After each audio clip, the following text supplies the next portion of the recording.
दोस्तों आज मैं हैदराबाद के गोलकुंडा फोर्ट को देखने आया हूँ। इस फोर्ट की दो खासियतें हैं। एक तो इसका साउंड सिस्टम जो बाकी किलों में नहीं देखा अभी तक, मैं बहुत किले घूम के आ गया हूँ। और दूसरा इसका वाटर डिस्ट्रीब्यूशन सिस्टम। पूरे किले में हर जगह वाटर, और वो भी कंसील्ड पाइपलाइन उस टाइम की डाली हुई है उन्होंने। तो आपको देख के बहुत मजा आएगा, हो सकता है आप ऑब्जर्व करें इस चीज को।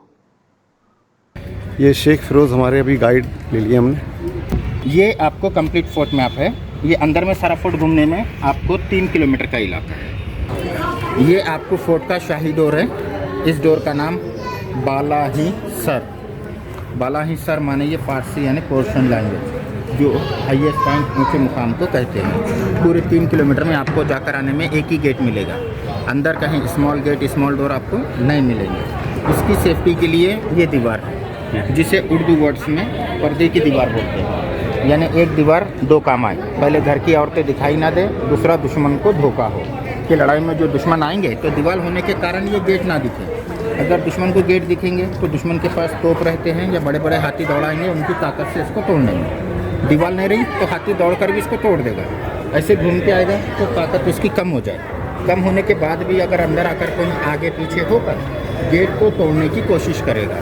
एक वहाँ छोटा सा एक होल दिखाई दे रहा है आपको, विंडो नज़र आएगा। यानी अंदर में बड़ा प्लेटफॉर्म है, 8-10 आदमी खड़े होंगे। जो भी हाथी दुश्मन आए वहाँ से उन पर खौलता हुआ तेल, खौलता हुआ पानी डालना, उनको पीछे हटाने के लिए। ये जो गेट है लकड़ी के बने हैं, लोहे के नहीं, लोहे के कवर है। Height 18 feet, width 12 feet. वो वाला प्लेटफॉर्म है जहाँ इनके आदमी रहेंगे, खौलता हुआ तेल और पानी देगा। एक मिनट इनके हाथ में देखिए, मैं आपको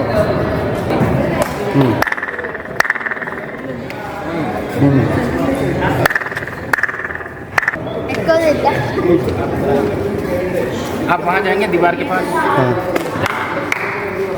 अभी वहाँ आपको नॉर्मल आवाज़ सुनाई देगी।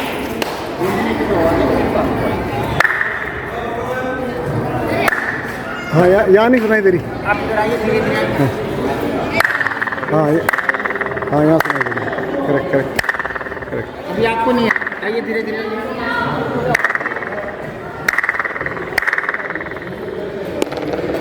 ये आवाज़ कहाँ सुनाई देगी, यहाँ से देखिए दरबार।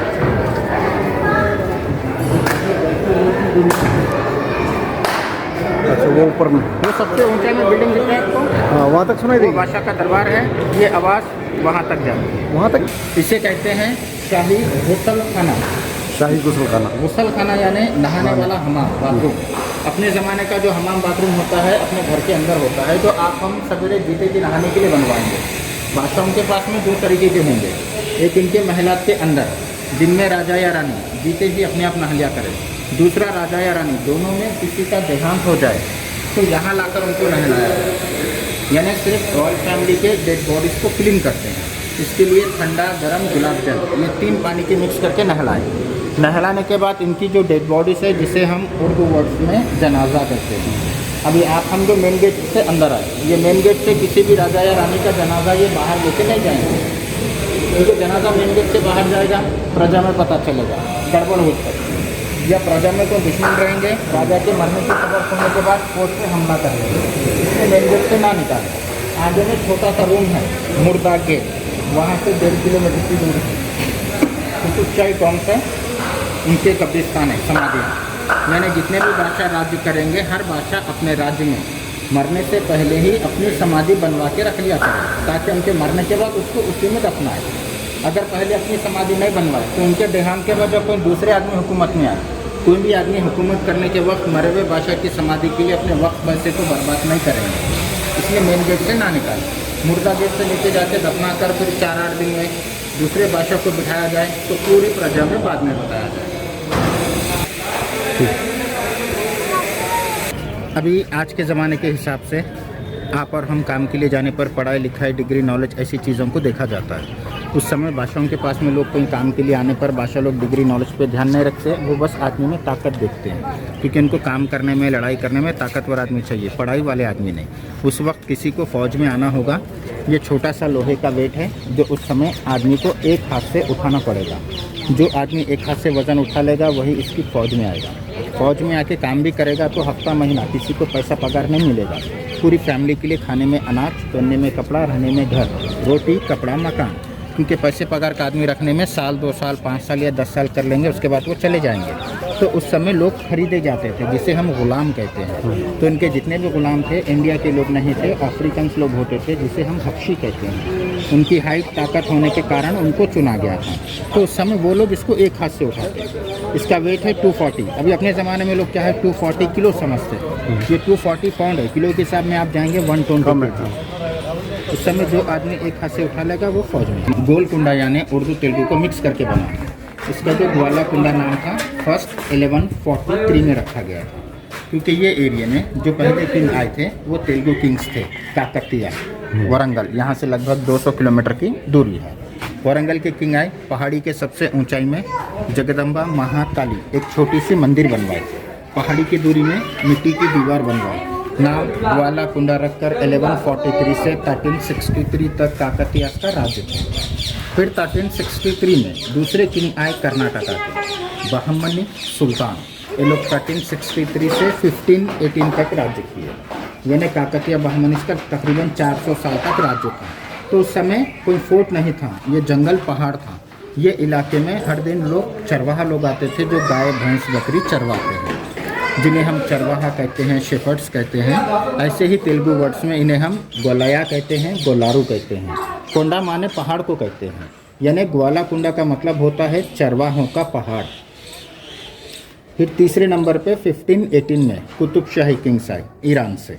ये लोग डायमंड्स के बिजनेसमैन थे। ये लोग जब आए, बहमनी से बातचीत करके वो मिट्टी की दीवार गिराकर ये पत्थर का पूरा फोर्ट बनाने में 62 ईयर्स का टाइम लगा। 1518 में फोर्ट का फाउंडेशन स्टार्ट हुआ, 1580 में फोर्ट बना है। तो 62 ईयर्स में ये एक बादशाह के राज्य में नहीं बना, ये 4 बादशाहों के राज्य में बना। ये जगह है सोल्जर्स बैरक्स, क्योंकि ये वाला जो रास्ता है आम जनता के लिए, राजा रानी के लिए रास्ता अलग होता है। तो ये रास्ते पे जनता जब आएगी तो इनके साथ में दुश्मन भी आ सकते हैं, तो पूरी जनता को लेके चेक करने के लिए यहाँ आप देखेंगे ऐसे पत्थरों में होल्स नजर आते हैं आपको, कील जैसे दिख रहे हैं ना। इधर आइए, थोड़ा करीब आइए आप। ये दिख रहे हैं आपको होल्स? हाँ। उस समय इलेक्ट्रिसिटी नहीं रहती, लकड़ी की मशाले लगवाते हैं जो लाइट का काम करते हैं। ये सामने वाली बिल्डिंग है असलाहा खाना, वेपन्स स्टोर करने के लिए। ये 3 स्टोरेज बिल्डिंग है। इस पूरी बिल्डिंग के इनसाइड में 150 रूम्स बने हैं। अभी नीचे में जितने भी जालियाँ यानी ग्रिल्स है, ये गवर्नमेंट की लगाई गई है, क्योंकि इस बिल्डिंग को मेंटेनेंस किया जा रहा है। यानी फ्यूचर में म्यूजियम बन सकती है। अभी हम जाने के टाइम आपको वहाँ से दिखा के फिर हम आगे जाएंगे। उस समय का वेपन्स, यानी वेपन्स में आपको देखने में मिलेंगे कैनन बॉल्स, राइफल्स, यानी जो बड़ी वाली राइफल्स होती है, एक राइफल्स की लेंथ 12 फीट तक होती है और एक राइफल्स का वेट 60 kg का होता है। पत्थर के गोले रहते हैं, फुटबॉल जैसे राउंड। एक एक बॉल का वेट आपको 80, 100, 120 किलोस का भी होगा। यानी लड़ाई झगड़े में कोई दुश्मन से गेट नहीं खुले, गेट नज़र नहीं आए तो मजबूरी में दुश्मन दीवारें चढ़ते थे, तो वो 100-120 kg के जो पत्थर के गोले हैं वो दीवार चढ़ने वालों के सर पर फेंके जाते। अभी हम जो खड़े हैं इस जगह को मिनिस्टर रिकॉर्ड ऑफिस कहते हैं। यानी उस समय जो तेलुगु मिनिस्टर थे, उसका नाम मादन्ना, ये दोनों भाई का ऑफिस है। ये ऑफिस इसलिए बनाया गया प्रजा रिलेशंस VIP जो भी है उनको चेक करने के बाद ऊपर जाने ना दे, यहाँ लोग आएंगे, सारी डिटेल लिख के उनको चेक करेंगे, उनके पास जो भी सामान हो सारी चीज़ें निकलवा कर उन्हीं के सामान पर उनके नाम से फाइल रख के उनका पूरा सामान स्टोर होगा। ये इनके लिए अलमारी थी, कबर्स। तो उस समय लोग रहने के लिए फोर्ट बनवाते हैं। आप काफ़ी फोर्ट देखे हैं, तो आप किसी भी फोर्ट में गए होंगे, आपको मेन गेट ही मिलते, पर अंदर कहीं गेट डोर्स नहीं रहते, क्योंकि डोर या गेट के जरिए रूम बनेंगे तो एक ही बार, दूसरी बार में छोटा बड़ा नहीं होगा। तो उस समय हर फोर्ट में रूम माने पड़ता कपड़े का इस्तेमाल करते हैं, जिसके लिए ऐसी छत की हर कॉर्नर पर ये होल वाले पत्थर लगाए जाते हैं जो आपको हर जगह पर नजर आते हैं। ये 2 पत्थरों के बीच में बांबू लगवा के रस्सी बांधकर, कपड़ा बांधकर चारों ओर से छोड़ दिया जाए ताकि वो सेपरेट रूम बने, क्योंकि पर्दों के जरिए आप इसे जितना चाहे छोटा, जितना चाहे बड़ा रूम की पार्टीशन कर सकते हैं। और ये छोटे छोटे आर्च में 2 पत्थर रहते हैं, ये रहते हैं फैन सिस्टम, पंखे के लिए। यानी इसमें बांबू रख के मोटे कपड़े, कौन से पत्थर? ये वाला। अच्छा, हाँ समझ गए, होल भी है उसमें। यानी इसमें बांबू रख के मोटे कपड़े बनाते हैं।